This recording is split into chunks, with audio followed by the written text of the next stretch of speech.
Hola, buenas tardes. Yo soy Bueno, Alejo Bazáñez y me siento muy honrado de estar el día de hoy para presentar al maestro José Luis Rivas en este que es nuestra penúltima sección del Festival del Sueño Tenec al Tuxpan Moderno, organizado por la Asociación Arte y Cultura de Tuxpan. Eh, Como les decía, yo soy Alejo Bazáñez, soy director editorial de la revista Praxis y me da mucho gusto tener el honor de presentar brevemente a el maestro José Luis Rivas. Permítanme dar unas palabras acerca de su perfil antes de que él nos presente su ponencia, La presencia poética de José Luis Rivas. La vasta obra poética de José Luis Rivas, nacido en Tuxpan, Veracruz, en 1950, ha sido recogida casi en su conjunto por el Fondo de Cultura Económica en dos volúmenes, Ras de Marea y Ante un cálido norte. Otras obras que no incluye esta antología son Un navío, un amor, Pájaros y Paraíso para todos. José Luis Rivas es traductor de los poemas completos de T.S. Eliot y de Arthur Rimbaud, de la obra Homeros y Pleno Verano, antología general de Derek Walcott, de la violación de Lucrecia de William Shakespeare y de la poesía erótica de John Donne. Asimismo, ha vertido al español obras de Pierre Reverdy, MSCA, Jules Supervielle, Las poesías y el nadador de un solo amor de Georges Chiadi, El vuelo del vampiro de Michel Tournier y Poemas de amor del antiguo Egipto de Ezra Pound.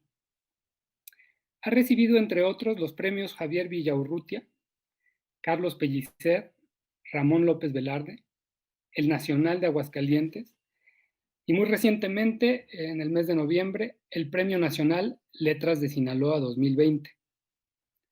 José Luis Rivas formó parte del Sistema Nacional de Creadores de Arte desde su primera edición y a partir de 2010 es creador emérito en virtud de haber obtenido el Premio Nacional de Ciencias y Artes, máxima distinción otorgada por el Gobierno de México. Actualmente prepara la traducción de la novela en verso Freddie Neptune del poeta australiano Les Murray y la publicación de la obra poética entera del Premio Nobel francés Saint-Jean Perse. Con esta introducción, me da gusto cederle la palabra al maestro José Luis Rivas. Adelante, maestro. muchas gracias, Alejo. Eh, yo quiero eh, aclarar que lejos de mi intención presentar una ponencia, lo que voy a limitarme a hacer es una lectura de mis poemas. Eh, Hay un libro titulado Paraíso para Todos, publicado por Vaso Roto, y tomaré, de él haré lectura de algunos poemas en razón de que este libro es una antología de el conjunto de la obra que he publicado. Eh, Comienzo con algunos poemas del libro titulado Pájaros.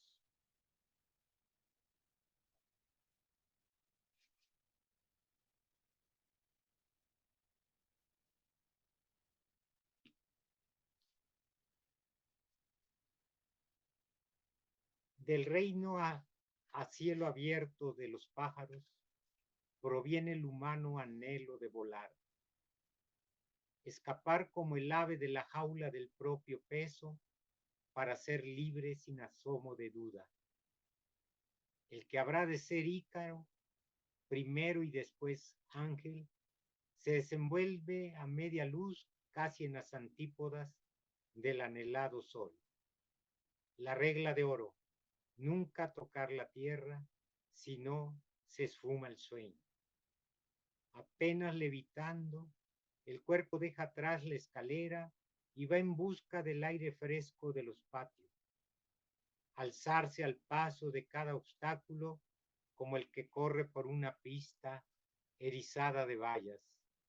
Eso sería amago, eso aún no es volar. Los codos bien doblados y apretados los puños pagan, doliéndose, la cuenta por tanta liviandad. El cuerpo solo a medias extendido parece tumbado en confortable diván. Se da al planeo las piernas por delante.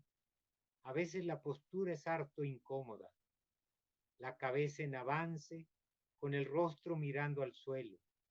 El cuerpo deja el lecho ganado de tetánica tiesura y traza un círculo sobre la punta de los pies, sobrevolando calles, glorietas, explanadas, parques. Parece el volandero un pez por sobre solitarios noctámbulos que lo miran con pasto. Del mismo libro,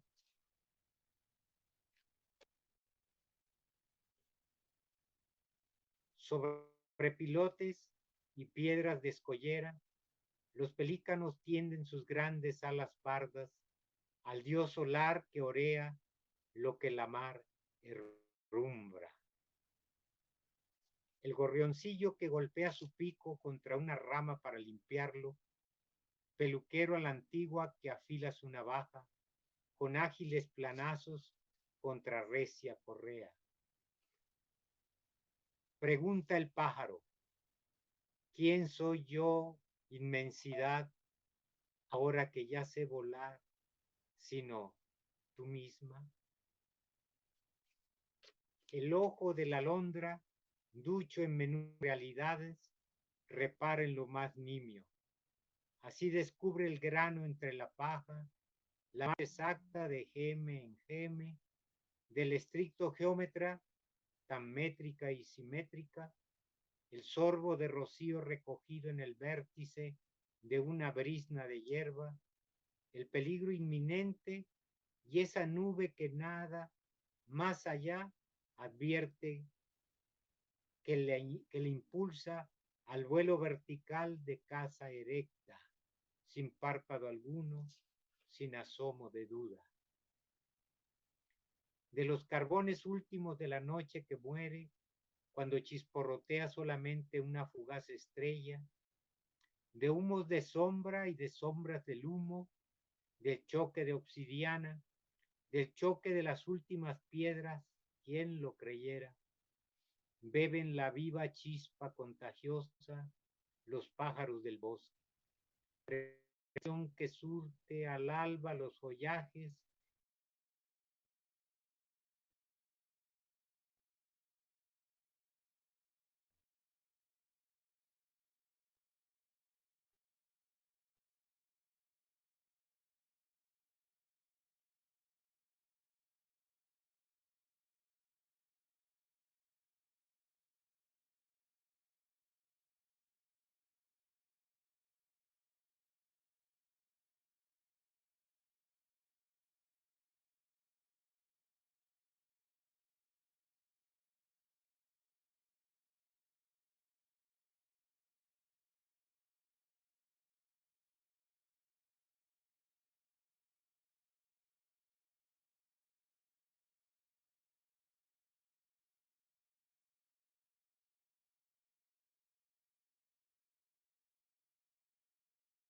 botón,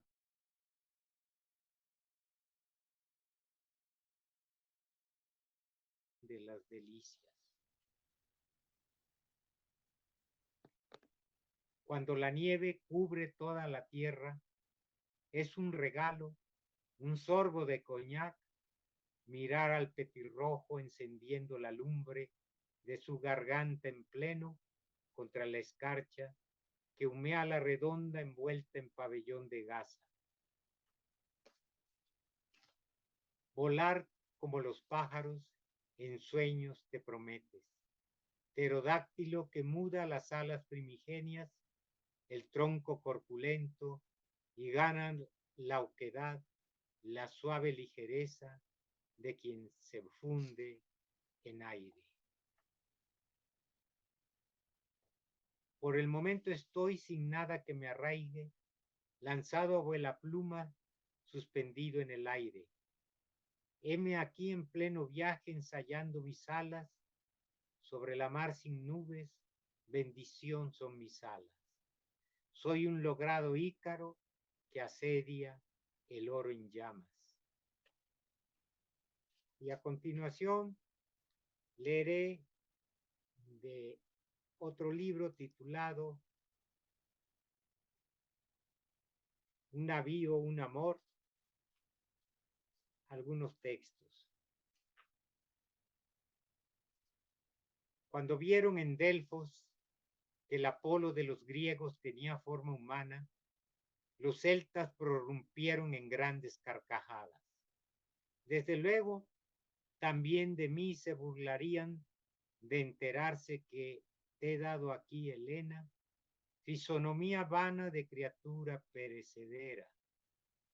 Pero ¿cómo podría yo, mero mortal, valerme de recursos que excedan mi condición efímera? La realidad de allende la palabra es la margen que nunca toca ni por naufragio la escritura. El fracaso medida es del humano y fracaso mediante espero con el mío alcanzar alguna vez el desdén de los dioses. Sé la primera, Helena, en concedérmelo. Y un Safo de hoy dijo: nada ordinario me parece el hombre que se sienta de cara a la mar tumultuosa y bebe en calma su cerveza en medio del rebumbio de la choza de Otates. Me oye hablar, pedir una bebida y quedarme sin voz al tiempo que lo ven. Siento que me recorre por toda la piel un licor incandescente.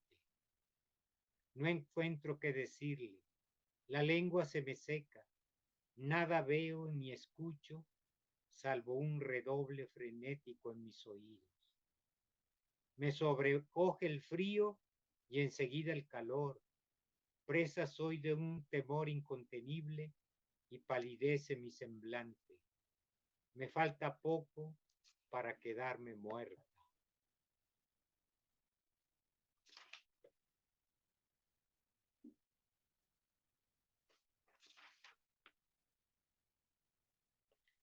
Ahora sé que me hablaron las cosas, tomándose cada cual cierta parte de mi tiempo. Me habló la voz de un cuaderno de notas, el diario de un viajero.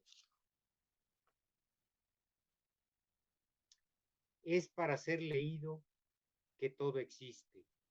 En otro tiempo todo era signo, las entrañas de ciertos animales, el vuelo de las aves, los rizos en el agua, los cristales pulidos.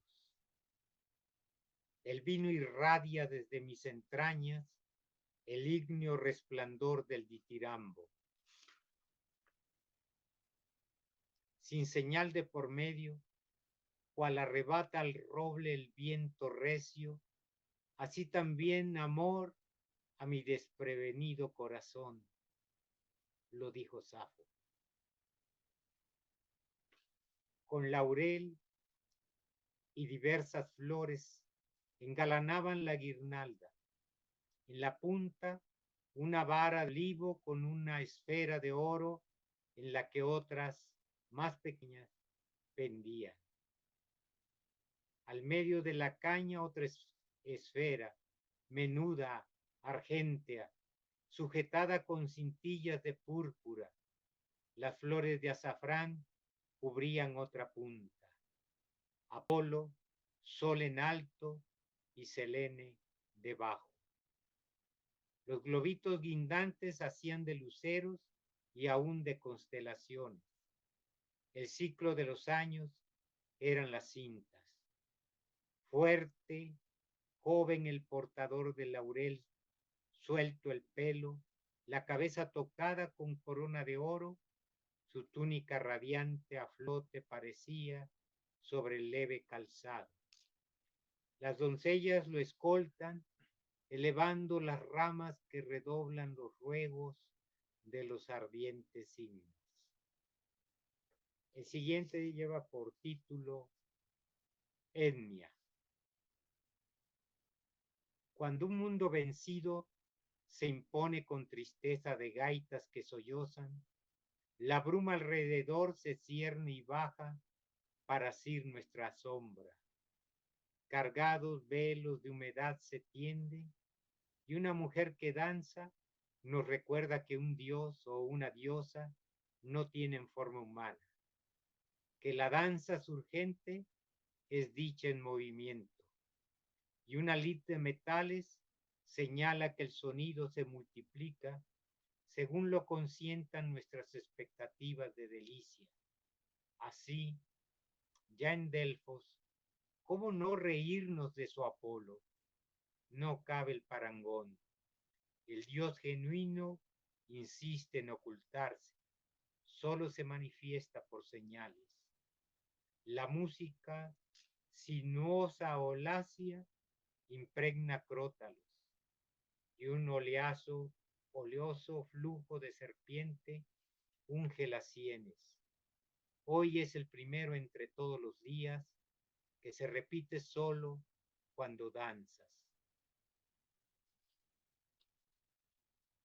Entra en silencio al santuario.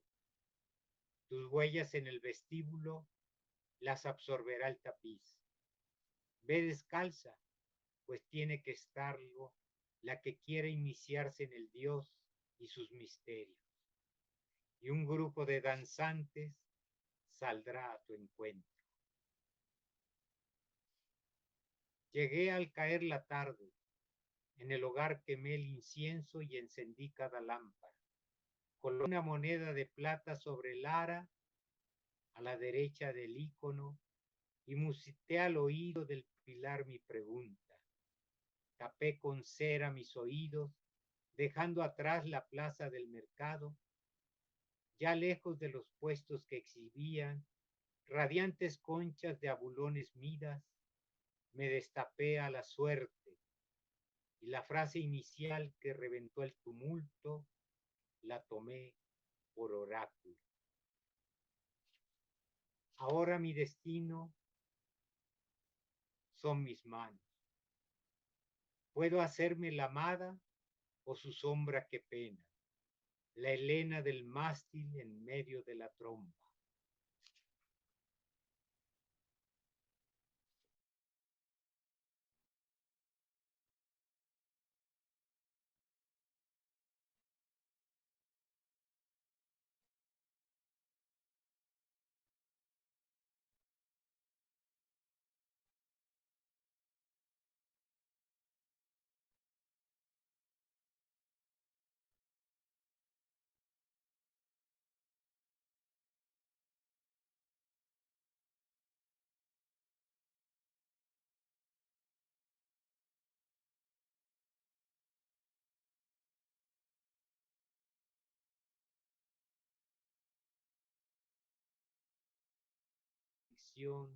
Para los otros. Y Safo me convida.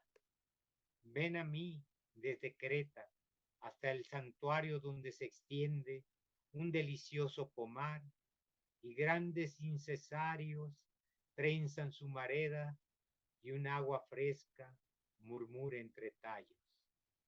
Los umbrosos rosales asombran aquel claro. Es una isla aparte y del follaje trémulo desciende el sueño despaciosamente.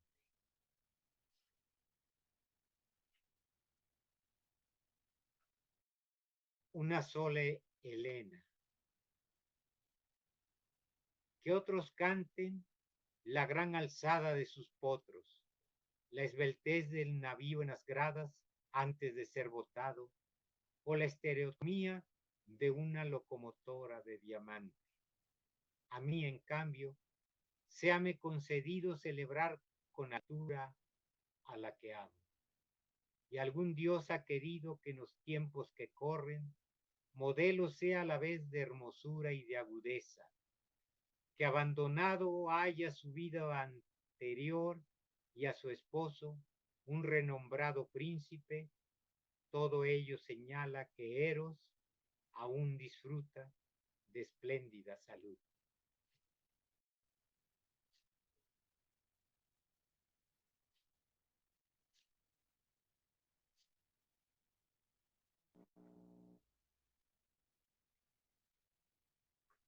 De los poemas finales de ese libro,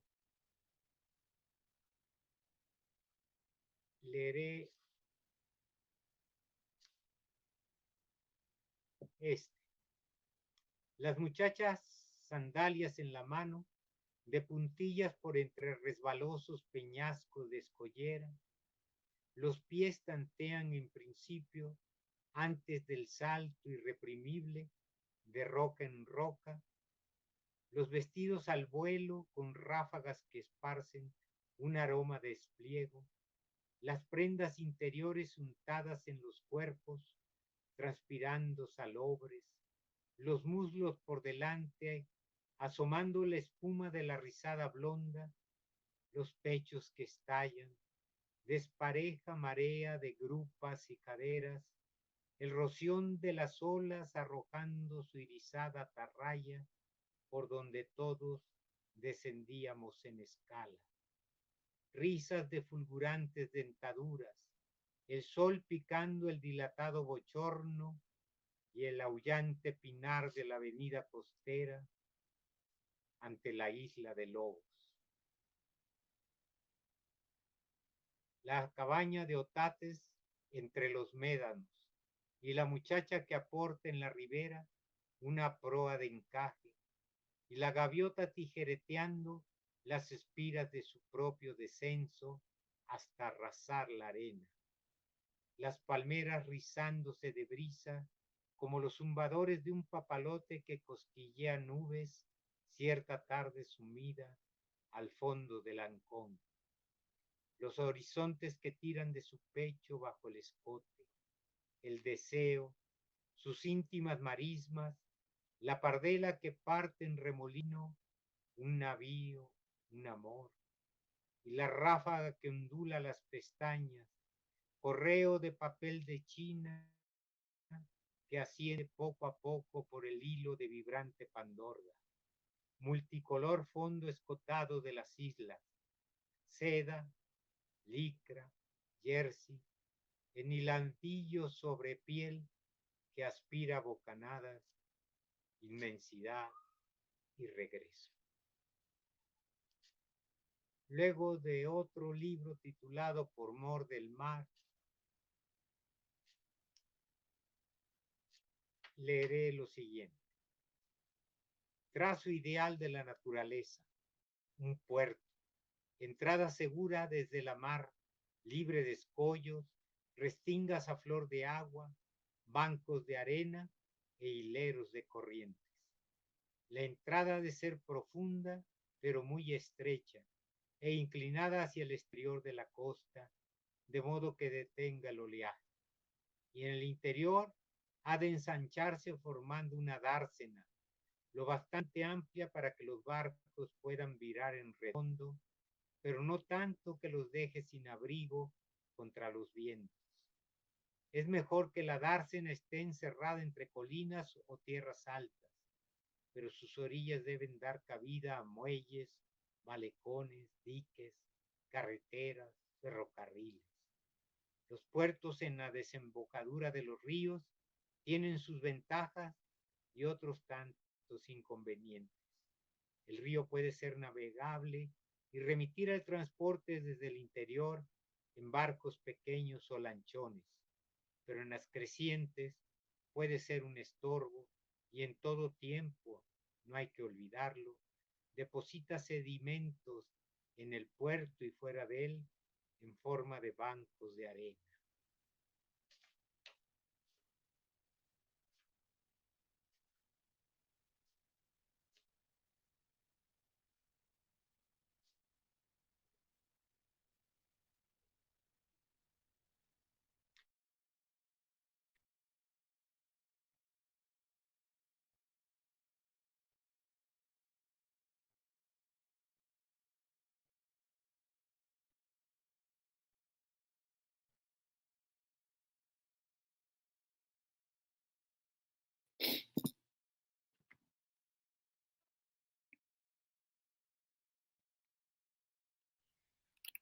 que el oleaje impuso.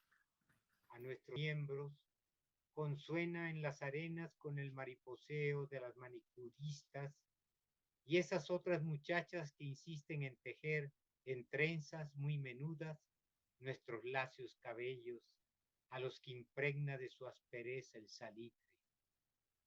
El griterío a la redonda exhibe sones de triunfo, y las sonrisas pícaras, los roces sucesivos, promueven en nosotros franco desasosiego. Agitación en alza. A cada paso, una envolvente mulata, remolino en acecho. Rápido asalto a las puertas del hostal, atizando las brasas que el gran ayuno de la mar exacerba. Uno quisiera estar del otro lado, al tope de la escalera rechinante, haber traspuesto quién sabe qué, estar ya al otro lado, pero la piel negra o canela le asegura a uno que tal lugar, aquí, ni pensar.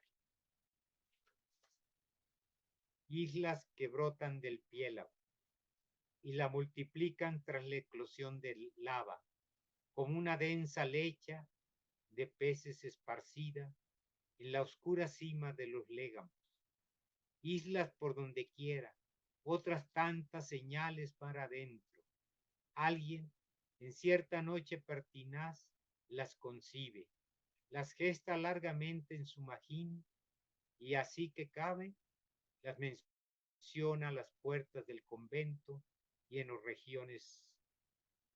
regios salones, solicitando el gran favor, la santa complicidad que falta a su delirio y lo consume.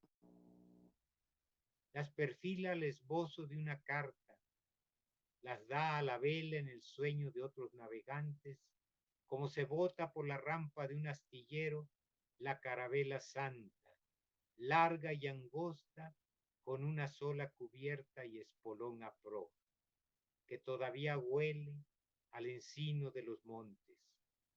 Les da un nombre de pronto, como se larga al viento una baraja de reminiscencias borrosamente sobrepuestas.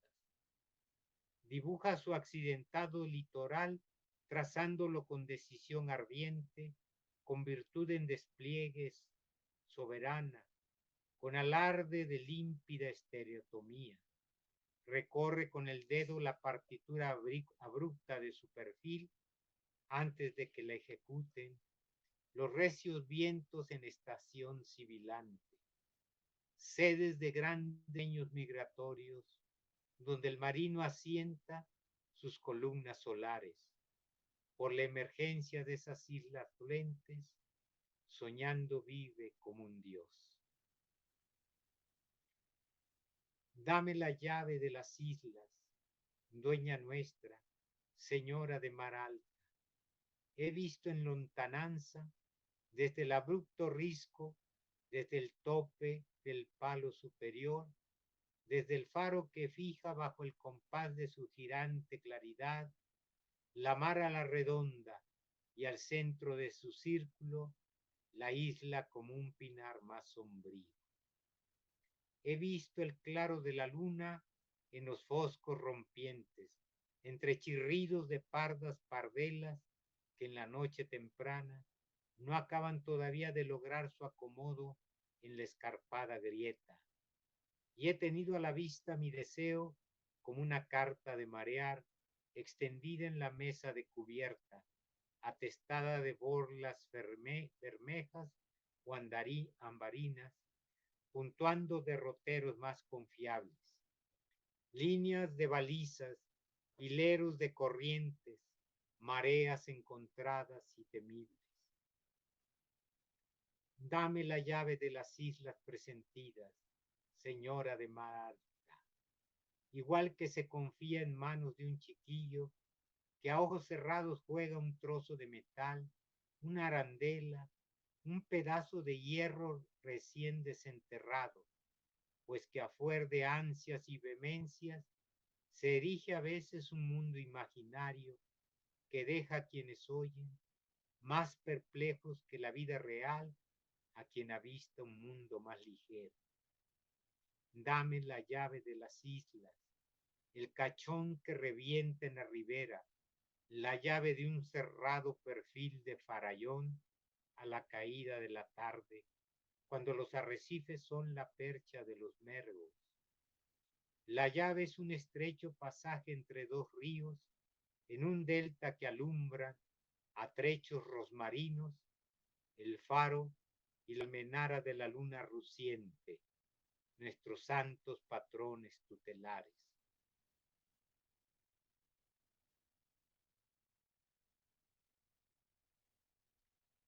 Mascarones de proa arrancados en reñida lucha cuerpo a cuerpo con los piratas de las Islas Rasas, puestos ahora en fila para que un adivino lea entre aquellos renglones camuflados un esbozo de caligrafía al que falta la pincelada final. Hay una palabra tendida, arco apostando siempre en vista de la otra parte, que arriesga también pronunciarse en favor de ignoradas riberas, porque cifra es de la invención y además una suerte de conjuro. Se abre ya a la mirada del augur un presentimiento de dicha. Un horizonte tendido por una blanca flotilla de veleros, recias afirmaciones mar afuera de los poderes, lo que cada quien puede y quiere porque sí. Dejo este libro para pasar a leer de uno anterior titulado Río, dedicado a Octavio Paz.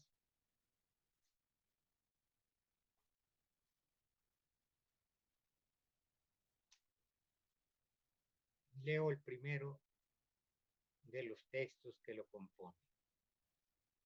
Era claro en extremo. Por la angosta ribera yo no podía dar un paso adelante, tampoco desandar lo caminado, porque los dos me hablaban a la vez, porque los dos me alaban en sentido contrario, madre y río. No digas que olvidaste esto y aún aquello, no hagas como que nadie te conoce, estás prendido aquí en lo hondo de mis ojos por fieles alfileres. No podrías negarlo. Además, ¿qué podrías tú ocultarme?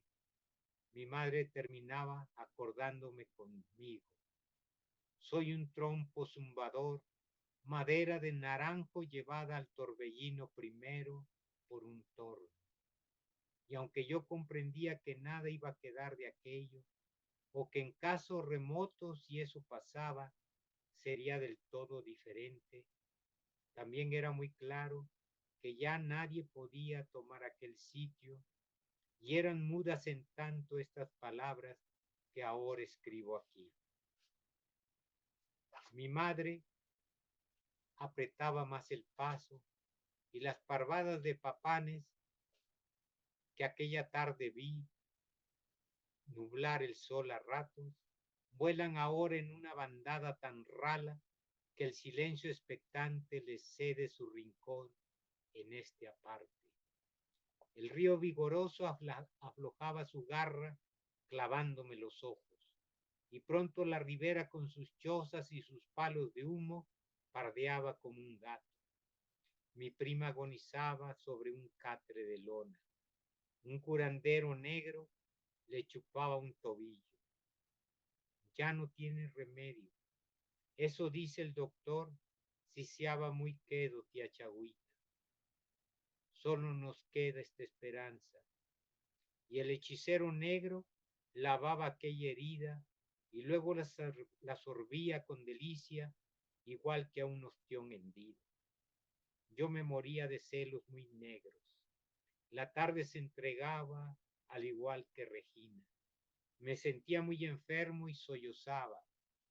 Con sus ojos enormes, mi madre me pedía compostura. Por la ventana reptaba el lento ofidio de las aguas y lo odié entonces porque también era una víbora de prieta lluvia, tirada de la cola desde lo alto del monte. Entre sufridas hierbas, el huele de noche abría con la brisa un postigo a su aroma, con vista al otro lado de la tapia tapizada de madreselvas, copas de oro y un manto de la Virgen. De antiguo, de muy antiguo, vino un trazo en el polvo, vino un dibujo en un vidrio opacado por el vaho, vino algo que rehizo la tenue bocanada del mundo en sus albores. Luego, un viento colado deshizo mi marasmo, y cuando abrí los ojos, ocupando el lugar del curandero, que tuvo que apartarse de mi prima un momento, me hallaba yo de hinojos junto al catre.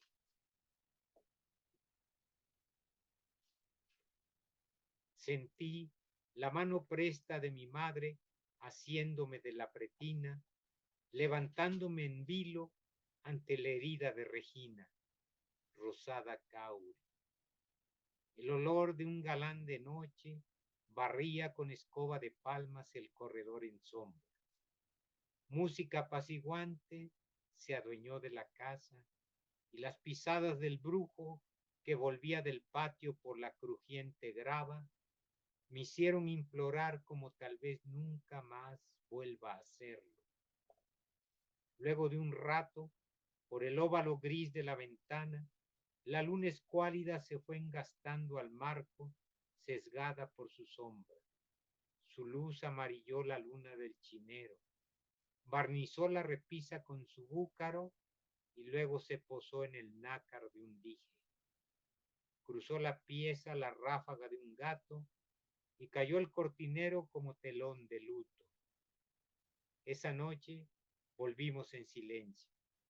En la ribera quedaban las orejas aguzadas de dos horquetas, sin el tiznado alambre que antes vimos dar vueltas ahumando un robalo. Como las rezanderas, la peñita empezaba su vela en escorada bajamar con el primer sereno. Por acordeón de plata, salpicante manjúa acordonaba aquel río obcecado que me ala todavía con escamosas aguas cerca de aquel tobillo picado de culebra. Y del mismo libro, Río,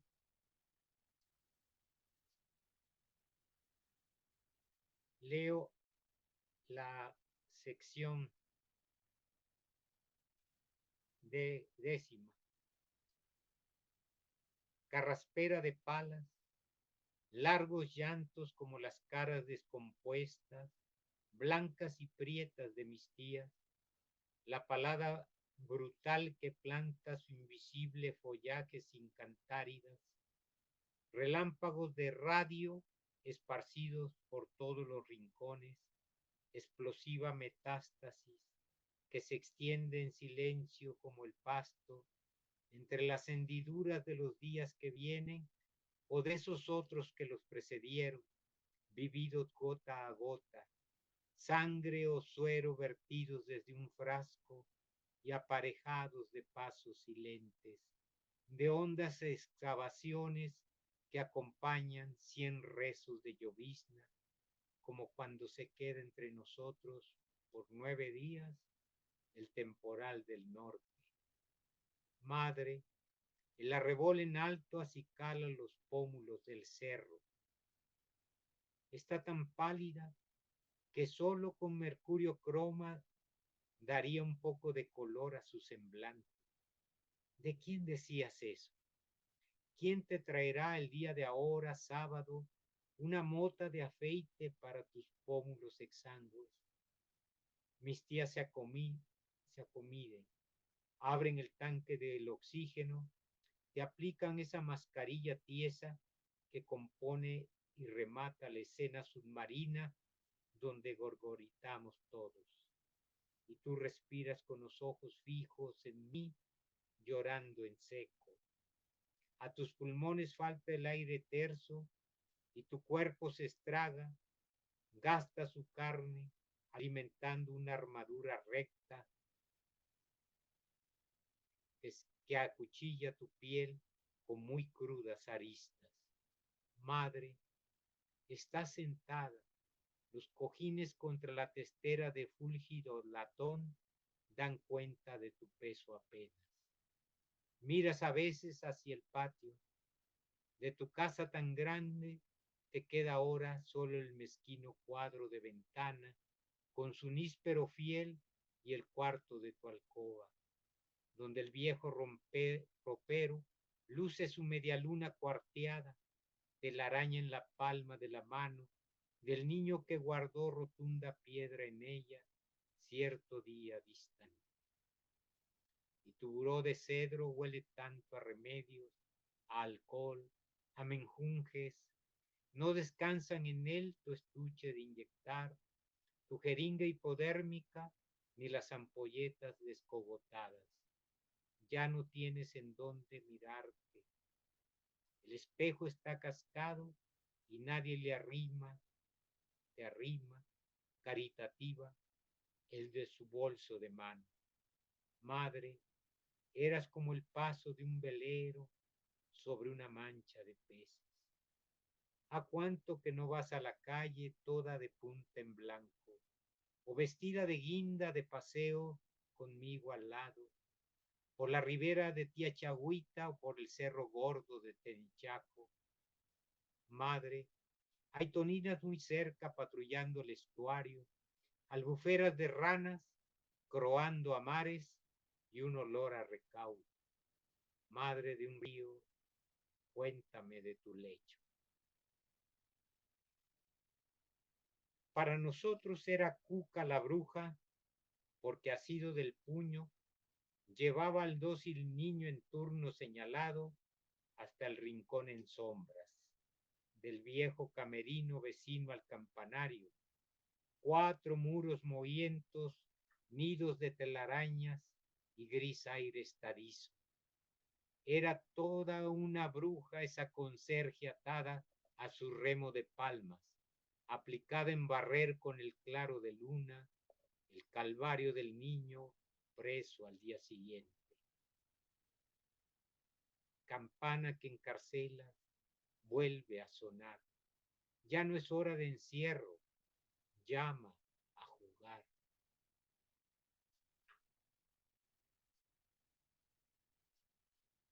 No sé de cuánto tiempo disponga todavía, pero voy a continuar.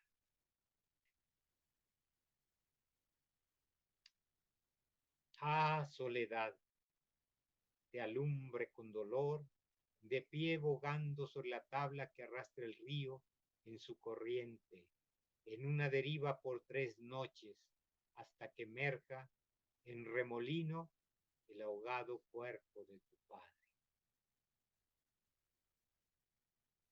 Es el turno del cuento de chinos pescadores que me contaba Tila, para que me estuviera un rato quieto y no les levantara el vestido a mis primas. Del hondo firmamento entre nubes que enrolla con su vuelo, viene bajando el cormorán que pescará las perlas de tus ojos, y esas negras canicas chocarán con estrépito una con otra en su gañote férreo, porque los chinos malos pusieron una argolla en su gaznate para que no se las trague, para que no se las trague.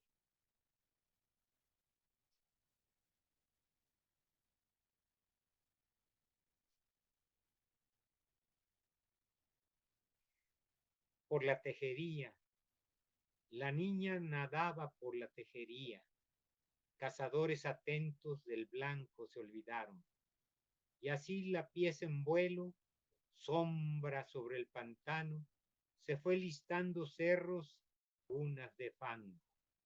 Por la tejería, la niña flotaba al caer el día. Cazadores con tiento a las aguas se arriman, siguiendo el son que esboza con su aliento la niña.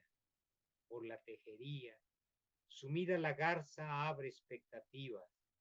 por la tejería, emerge la garza y se alarga el día.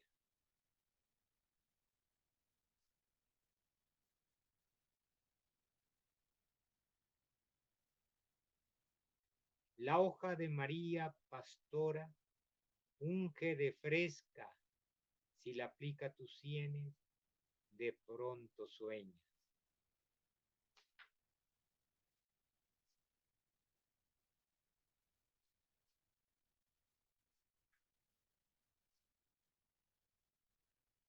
Decía Emerson, la lluvia como un mal predicador no sabe cuándo terminar. Yo voy a terminar aquí. Leo uno de los últimos poemas de Río. Y todavía balsa por tu sueño, igual que una tonina, el río de tu infancia caudalosa. Y un pez aguja de cristal hilvana con su hocico el musgo terciopelo de la margen, donde se estrella a veces blando el oleaje. Y si una lancha de motor cruza dando tumbos hasta la otra orilla, entonces se abre una flor, radiosa espuma. ¿Te acuerdas, oh prodigio, de aquella agua tan clara, acostada a la sombra de soñolientas lanchas ancladas en el muelle, como potros atados a un horcón en el lindero de dos incas? Aún tienes por delante, como un sueño por soñar, el río transparente de tu infancia, el río subterráneo de tu sangre tumultuosa. Tus ojos lo devoran, blando canalete, que va trazando una estela en el agua a su balsa de varas de mangle atadas con bejuco.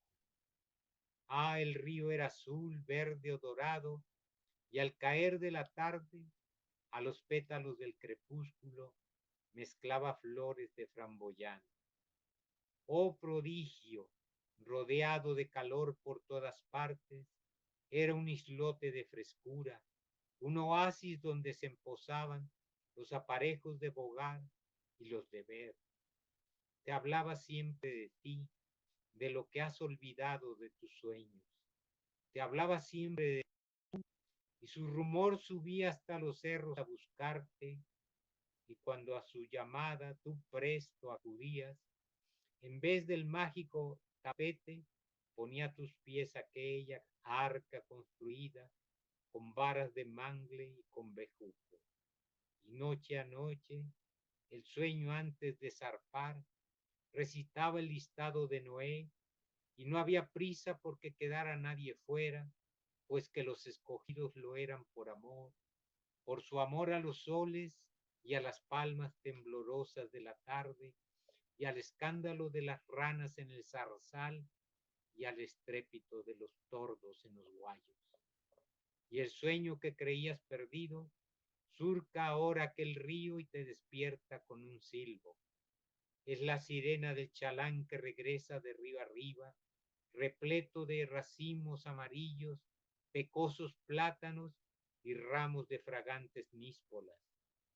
Los hombres ya descargan en las gradas del muelle canastas con rodantes sabores, melones de agua, enormes calabazas que serán un día medidas de la sed, sandías rotundas como una sentencia, y el alba bulliciosa tiende su tenderete de aromas que cruzaron a través de la noche con los ojos abiertos, deslumbrados, y el río que creías perdido, estero adentro, cual tiburón varado, soñaba llevándote de la mano, susurrándote al oído como un epa a mediodía, como un travieso duende a medianoche, de esos que arrojan piedras al vecino y atraen las maldiciones del tejado, al tiempo que despiertan el graznido de las aves luctuosas. Y aquel río no acaba, porque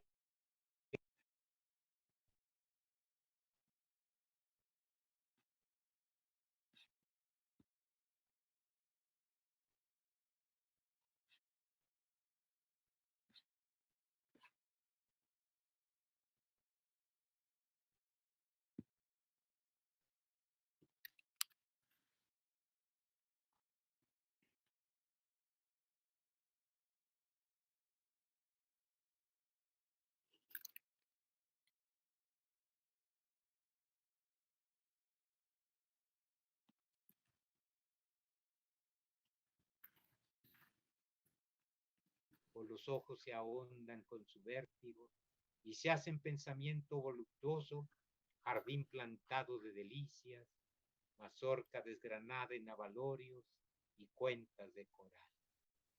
Muchas gracias.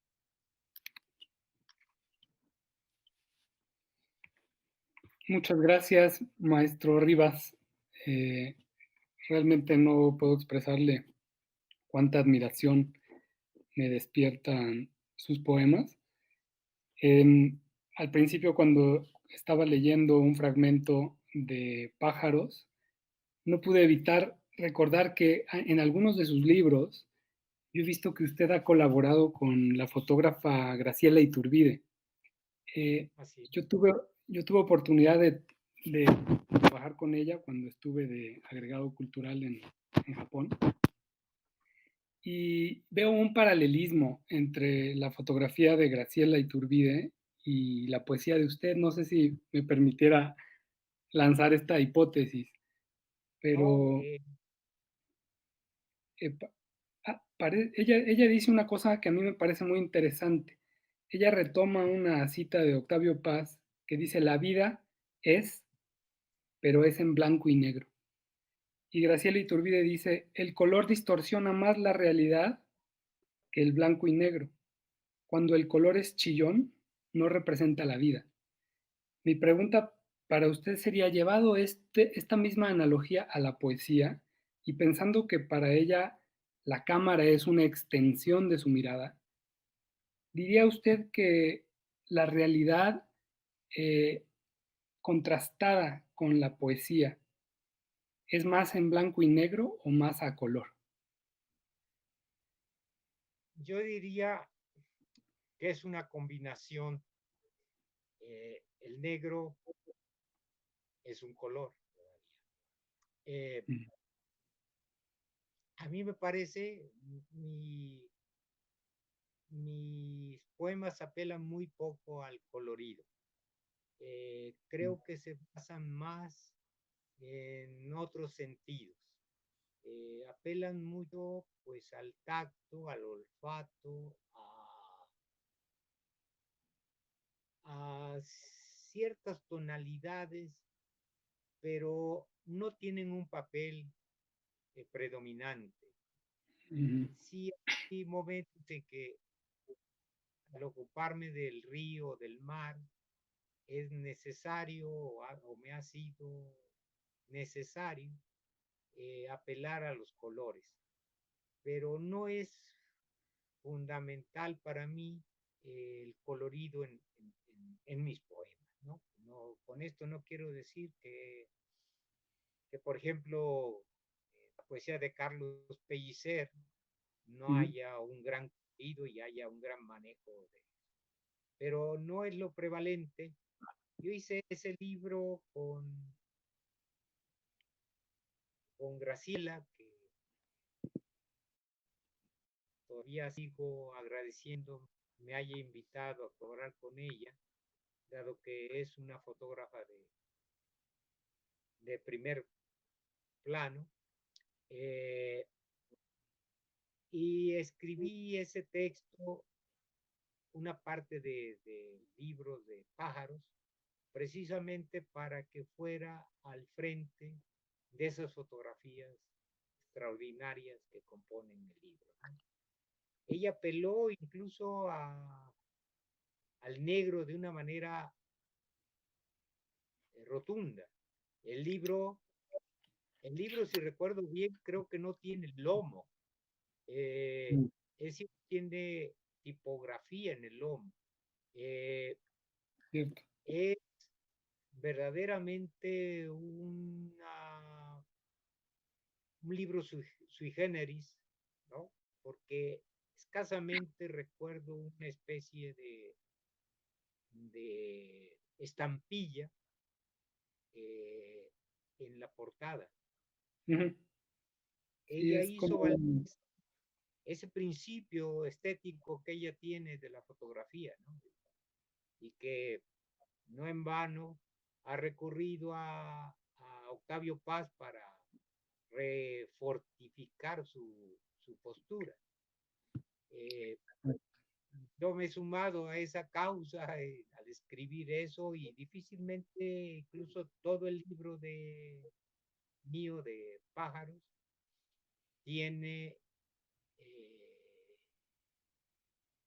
tiene escasos colores, tiene escasos colores. Para mí era más importante, por ejemplo, destacar el volar en sueños. El vuelo en sueños no tiene, no tiene ese colorido. Cuando se me ha dado escasamente, siempre es un tanto brumoso, es un tanto eh, un escenario donde los grises juegan un gran papel, ¿no? Y hay una parte de ese libro que pues trata de dar cuenta de esa experiencia onírica. Precisamente sobre eso le quería comentar también. Veo otro paralelismo entre Graciela Iturbide y usted en la cuestión de la capacidad humana de dejarse sorprender, ¿no? En este libro en donde usted dice, sin nada que me arraigue, suspendido en el aire, mar sin nubes, bendición son mis alas, un ícaro que asedia el oro en llamas. Eh, Se me hace eh, muy digno de retomar el tema de esta vulnerabilidad que usted como poeta se ha permitido. Y es algo que creo que vale la pena hacer énfasis porque pues yo también tengo raíces tuxpeñas como usted.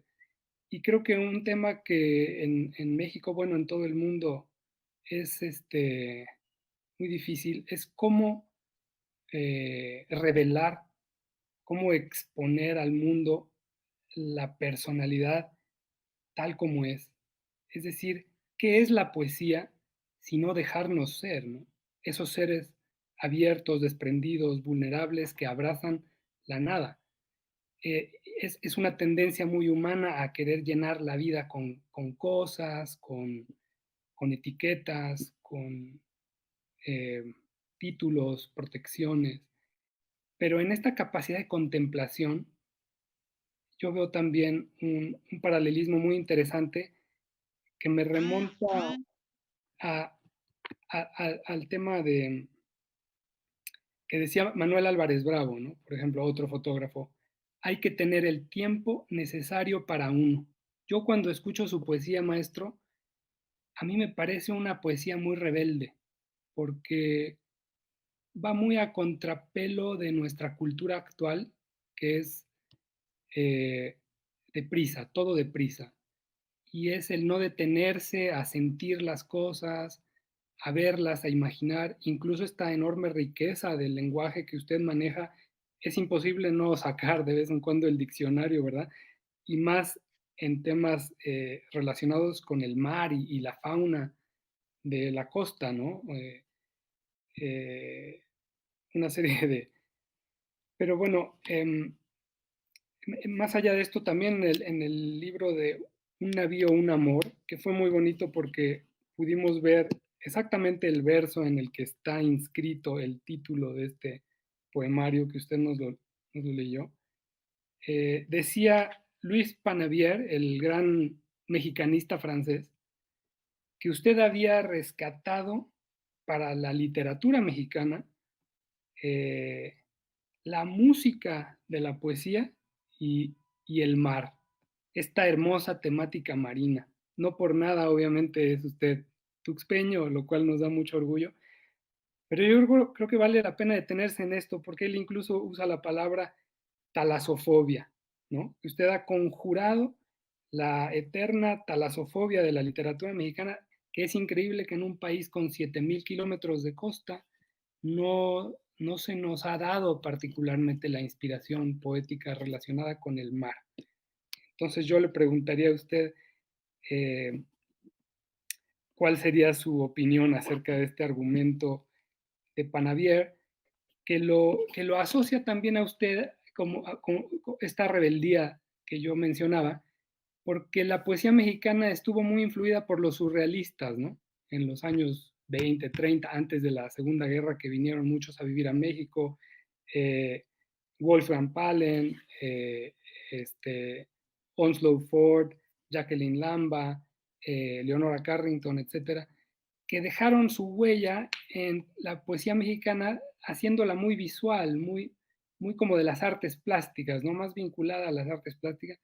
Y había, y bueno, según lo que comenta Panavier, usted retoma la musicalidad de la poesía. ¿Cuál sería su opinión acerca de esto? Bueno, sí, el, el papel que juega el mar en mis escritos es preponderante, sobre todo el papel del agua, ¿no? Nací a una cuadra y media del río Tuxpan, ¿no? Por lo tanto, se me tatuó en la retina en sus diversas manifestaciones. Pero además, pues no median más que 10 kilómetros entre el...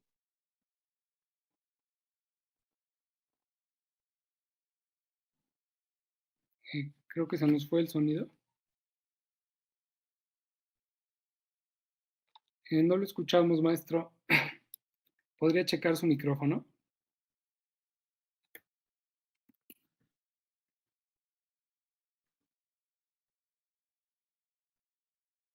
Todavía no lo escuchamos. Eh, Estaba diciendo que en Tuxpan hay solo 10 kilómetros entre el mar y el centro de la ciudad, ¿no? Sigue en silencio su micrófono, maestro. Tiene que oprimirle la tecla de silencio para que se desactive el silencio. Ok, ya está. Sí, decía maestro que en Tuxpan hay solo 10 kilómetros entre... Que de algún modo, tanto la proximidad...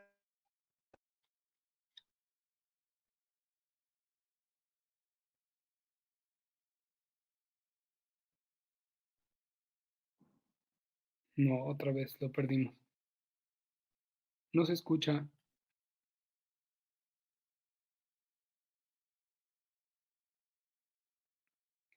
Está en silencio nuevamente.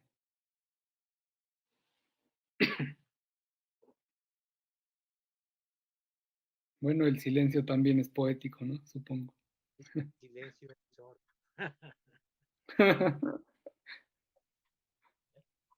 ¿Ya se escucha? Sí, ya se escucha, gracias, maestro.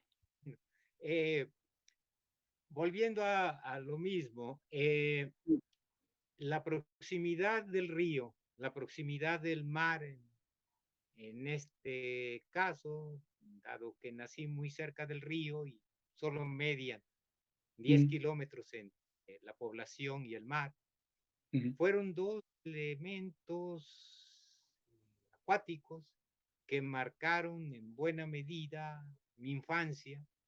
Todo mm, lo deslumbrante para mí, de esto podría muy bien hablarte tu padre. mm, Eh, el río Tuxpan era una especie de acuario. Era de unas aguas límpidas, de una exuberancia pues inefable. Es muy difícil dar cuenta de un río que rebosaba vida, que pequeños cardúmenes...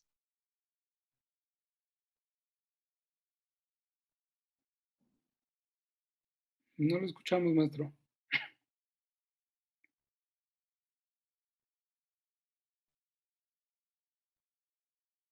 Y en este momento no está en silencio su micrófono. Ahora sí está en silencio. Se activó el silencio.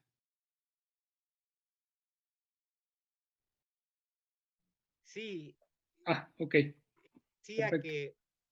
que, que tu padre puede contarte. Eh, Muy padre. Ujú. el, Sí, qué riqueza tan extraordinaria, qué riqueza de vida existía en el río de nuestra infancia.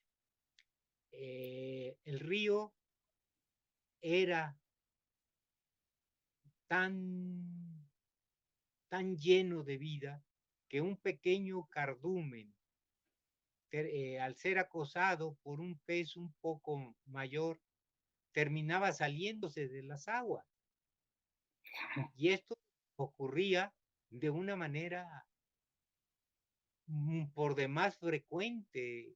Esto ocurría a diario y las aguas eran tan límpidas que en realidad el río era una especie de acuario.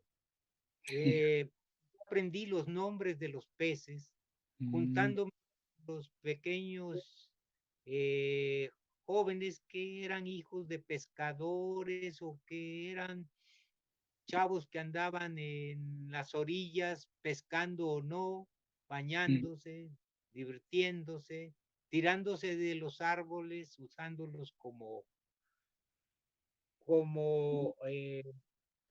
trampolines y, y que me señalaban, aquello es una gurrubata, aquellas son unos ronquitos, aquellos son unas guabinas, etcétera, etcétera, porque eran visibles a la sombra de los barcos anclados, de los yates, de los lanchones, veías a los peces en una especie de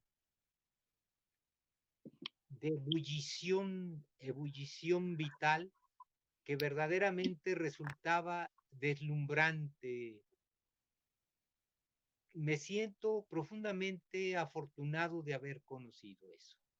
Creo que en buena medida eso me llevaba o me llevó en un determinado momento a tener la gana de escribir, a sentir cómo la vida puede ser verdaderamente algo deslumbrante, deslumbrante. Y sí, bueno, adoptaba también una infinidad de formas. Había una época en que era un río también oscuro, después de las lluvias de agosto, río arriba, en que bajaban grandes, bajaban las aguas oscuras, pero llenas también de pequeños camarones, de pequeñas jaivas, y las personas que vivían en las riberas, en la ribera, entraban con canastos y recogían con una facilidad extraordinaria, llenaban sus cestos y después pues pasaban a vender aquello en las calles porque era de una sobreabundancia verdaderamente pasmosa.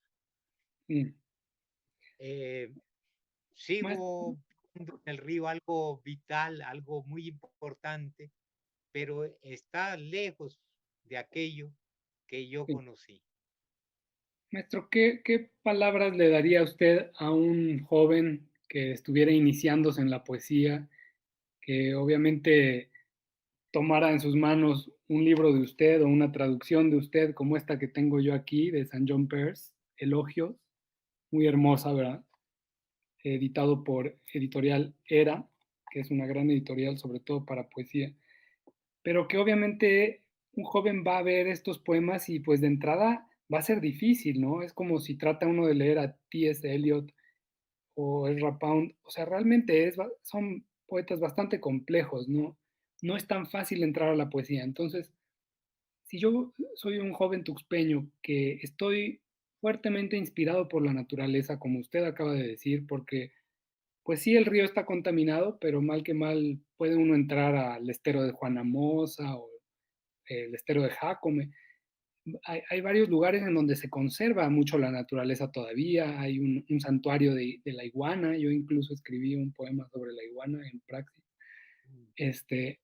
uno puede estar muy inspirado, pero al toparse con gigantes de la poesía como usted, pues es un poco desalentador, francamente. ¿Qué palabras nos puede dar usted para animarnos a buscar esa luz sin exceso de perfeccionismo? Bueno, no creo que haya más receta que pues leer incesantemente poesía, ¿no? Yo creo que más que una enseñanza proveniente de los preceptos y de la retórica y demás, yo creo que la enseñanza fundamental es la lectura de poemas. La lectura de poemas que van, por supuesto, hay poemas muy sencillos, hay poemas de una cierta complejidad, hay otros muy difíciles, digamos, pues, Mallarmé, entre nosotros Gerardo Denis, pero, Mm, eh, pero yo creo que, por ejemplo, yo comencé leyendo pues a Carlos Pellicer, mm, eh, a Vicente Aleixandre, y que son poetas que se dejan casi tocar, ¿no? mm. Muy claros, enseñan, decía Octavio Paz, esto respecto de Pellicer, nos enseñan a ver, ¿no? Pero en un segundo momento nos enseñan a decir lo que vemos, ¿sí? Eh, ¿Cómo lo vemos? Creo que la capacidad de observación es fundamental. No cabe duda que Que sí, sobre todo eh, el, el ojo, ¿no? el La, ojo, el la ojo poesía es fundamental, pero también los otros sentidos. Yo recuerdo, esto es muy difícil de transmitir, ¿verdad? Pero recuerdo los olores de las aguas del río en distintos puntos. Eh, por otro lado, los sonidos del agua, ¿no? Los ruidos del agua, el agua y, y su presencia multiforme o multísona, ¿no? Eh, eso es algo que yo creo que se puede decir, que se puede intentar al menos decir, ¿no? Eh, ¿qué, ¿Qué me parece a mí aconsejable? Pues, pues esta apertura no solamente al mundo natural, sino una apertura también a lo que hay del mundo natural en los poemas. Ciertamente Rapán es algo pues que está en un otro nivel, digamos, un nivel de poesía hecha sobre la poesía, pero digamos en el caso de Carlos Pellicer es una poesía de la naturaleza, es una poesía de los frutos, es una poesía de los sabores, eh, es, es una restitución en buena medida de todo lo que se ha paladeado en la vida. Le quisiera preguntar algo más, maestro. Eh, es interesante observar en lo que le llaman la construcción del yo poético, es decir, el punto de vista desde el que observa, ¿no? El poeta. En el poema que usted nos leyó dentro de Río, este que habla de la agonía de su prima con la mordedura de serpiente, eh, se ve un contraste muy claro entre dos universos semánticos, ¿no? Por un lado la agonía, por otro lado el amor, ¿no? Esta envidia que usted sentía por, olvido su nombre, pero bueno, Regina, eh, sí, por Regina. Al mismo tiempo, el olor a hierbas curativas, y está por ahí el huele de noche también, que como el ofidio de las aguas, que también había que investigar el ofidio, ¿no? ¿Qué significa? Es como un reptil que va acercándose, ¿no? Pero entonces está por un lado el aroma agradable del huele de noche y la cicatriz, la herida en el pie de Regina, ¿no? Entonces, ¿cómo es que usted construye estos universos de como de sabores agridulces o contrastantes para llevarnos a ese suspenso, a esa sensación donde verdaderamente entramos, estamos viendo la luna en el marco de la ventana y entonces es esta forma como elíptica, como por tangencial de ir sugiriendo las sensaciones, porque yo creo que la poesía, como usted la escribe, pues es ahora sí como realidad aumentada, ¿no? Como realidad virtual, sería como la forma más moderna de tecnología porque ningún sistema, por más perfecto que sea de video y de audio, puede llevar a las emociones humanas a recrear ese momento que usted vivió, ¿no? Como el poema, cuando uno sabe combinar las palabras. Y no es nada más tener un amplio vocabulario, es la musicalidad de las palabras, es el contraste de estas formas que usted va trayendo que nos lleva a ese momento. eh, Revélenos algunos secretos de eso. O sea, ¿hay un método o usted simplemente lo trata de hacer de manera lírica, espontánea?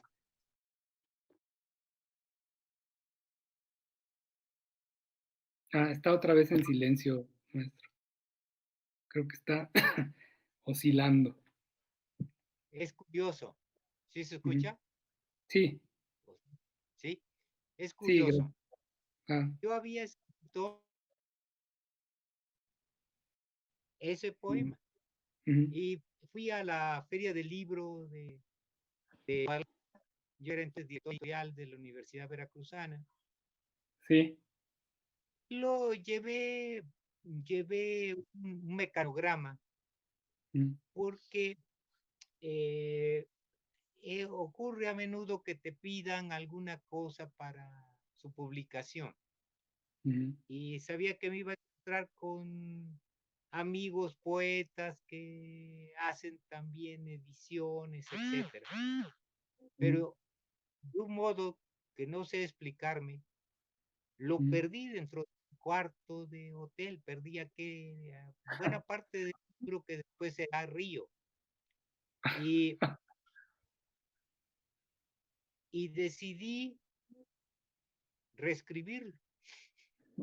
Entonces, es muy difícil decir que sobre esto haya una receta. Me dolió terriblemente perderlo. Creí que no iba a volver a, a escribirlo como yo quería, pero yo creo que en este caso la pérdida fue ganancia, porque Salió mejor.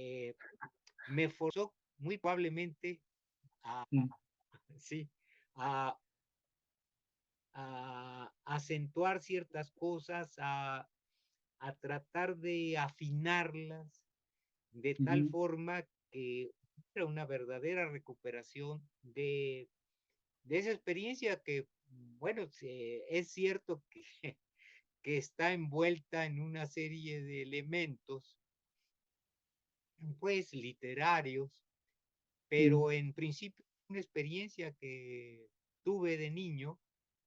ujú, El poema se puede leer de dos maneras, una, que la prima, y eso suele ocurrir, que la prima murió.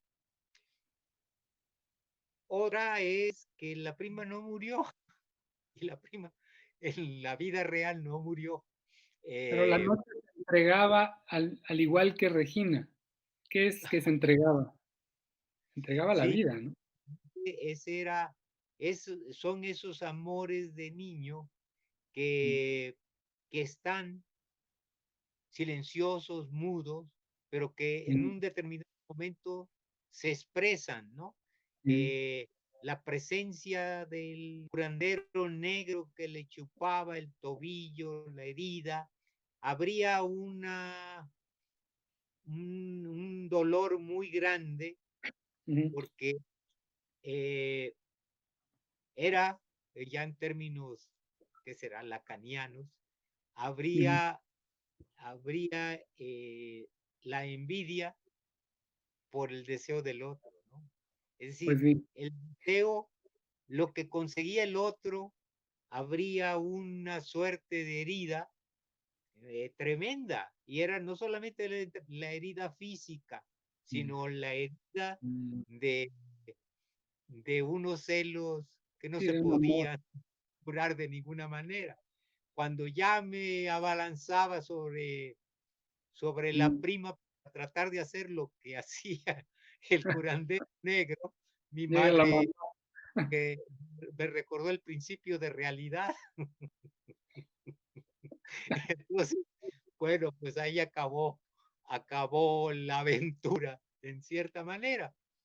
Eh, yo era un niño considerablemente menor en edad a Regina Ujú. y, y mucho tiempo después el dolor fue más fuerte porque cuando Regina ya era una muchacha de una espléndida belleza, se casó con un médico que pasó de vivir en Tuxtla a Coatzacoalcos y ya Mm, yo no veía a la prima más que muy esporádicamente, ¿no? En mm. fin, esa es la realidad. Ya para cerrar, maestro, porque llevamos 1 hora y media, quisiera nada más preguntarle, yo veo otro tema muy recurrente en su poesía, es este de la, sobre todo en Río, ¿no? La sensualidad femenina, el respeto, la admiración por esta energía femenina, ¿no? Hay otro poema que hablaba usted de una pelota que se les volaba al terreno de al lado y entonces se levantaban así en la barda y veían a la muchachita salir con unos pechos muy atractivos. Eh, me hace pensar, porque usted ha sido traductor de muchos poetas ingleses, este tema de la diosa blanca, ¿no? De Robert Graves.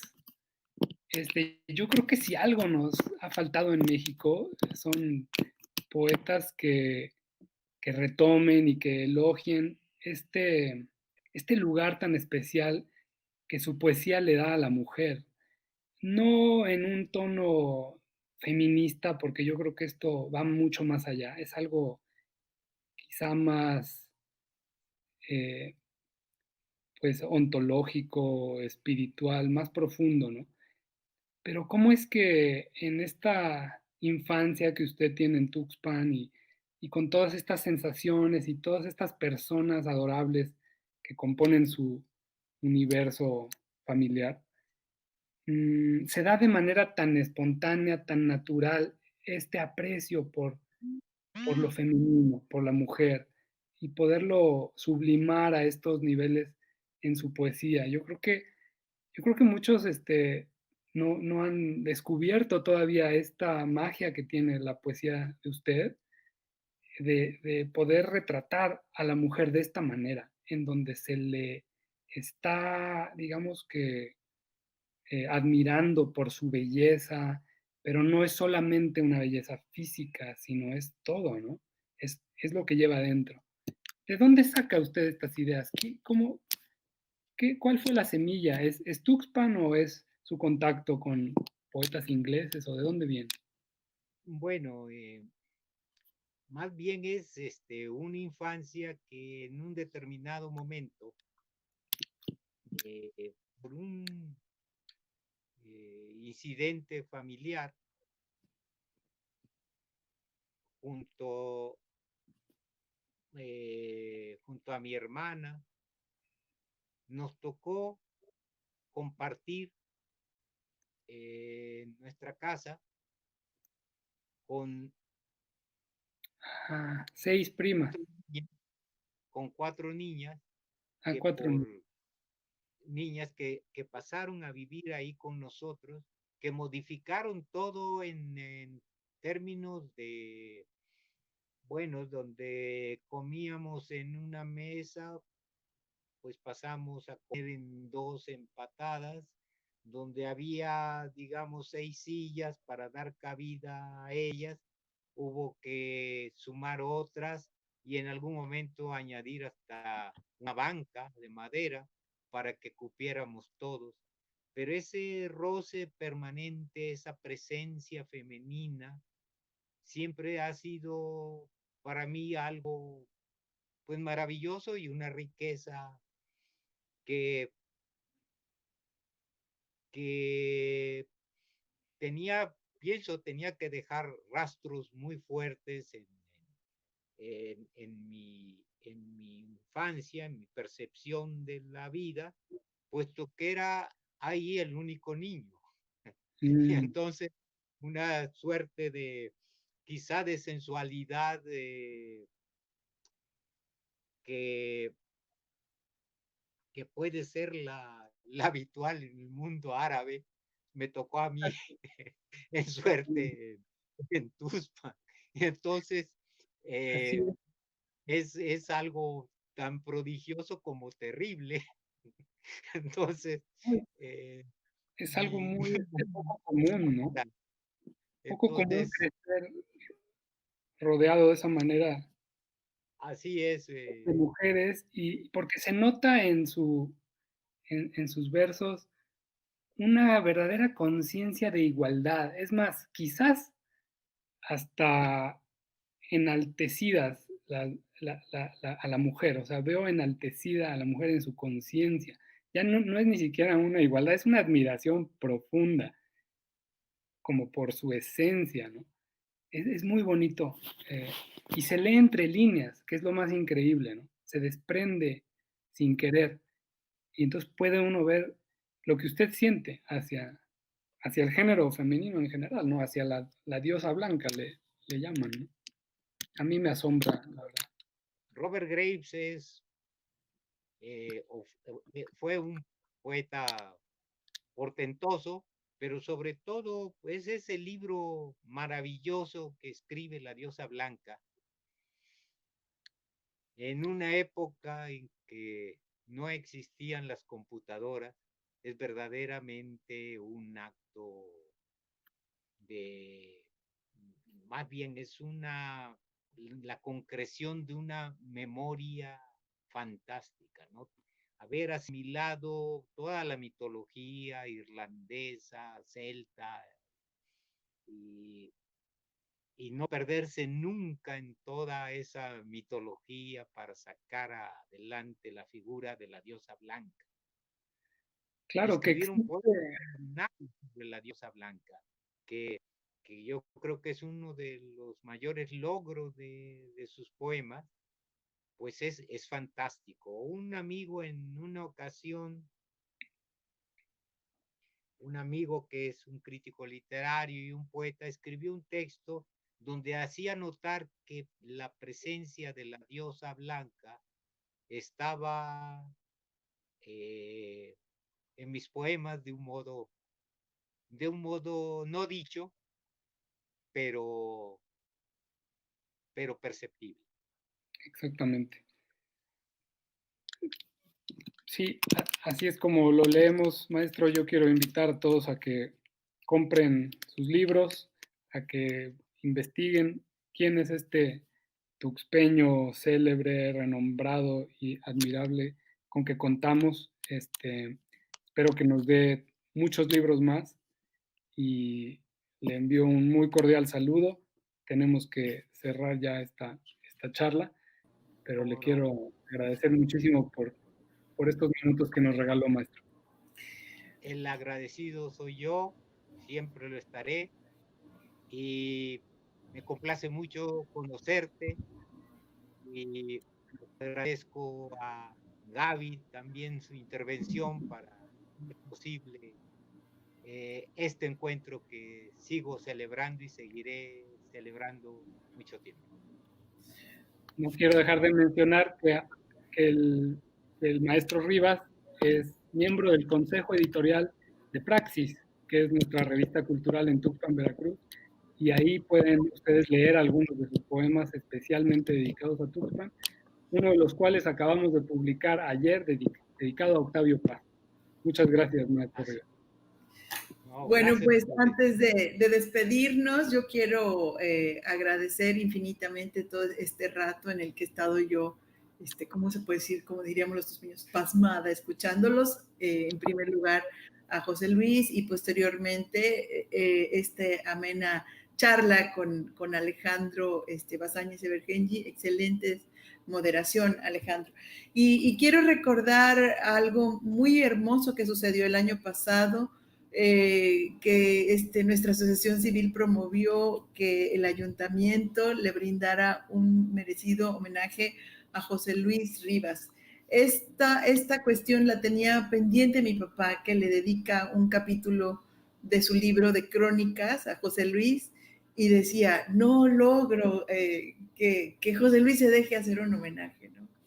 Y sin embargo fue algo verdaderamente emotivo, porque además de esta celebración que hicimos en honor a toda la obra de José Luis, también tuvo la oportunidad de platicar con jóvenes poetas, y estas personas como José Luis, que son especiales, tocan la vida y logran que el poeta tenga otra visión y un panorama o una manera de cómo seguir adelante, ¿no? Pero algo me acuerdo, José Luis, que de veras me quedó y me ha quedado como un gratísimo recuerdo, es que asistieron a este homenaje tus más allegados amigos de la infancia y de cuando tú eras un estudiante. Y cómo narraron ellos, también de una manera poética, o sea, que quiere decir que tú como con una estrellita, como con una varita mágica, tocabas la vida de todos tus amigos y tú les narrabas estas poesías y ellos lo contaron. Y había un amigo tuyo, que no me acuerdo cómo se llama, que decía que vivía, que era como tu compañero de departamento, creo que en la colonia Roma, no sé si Durango dijeron.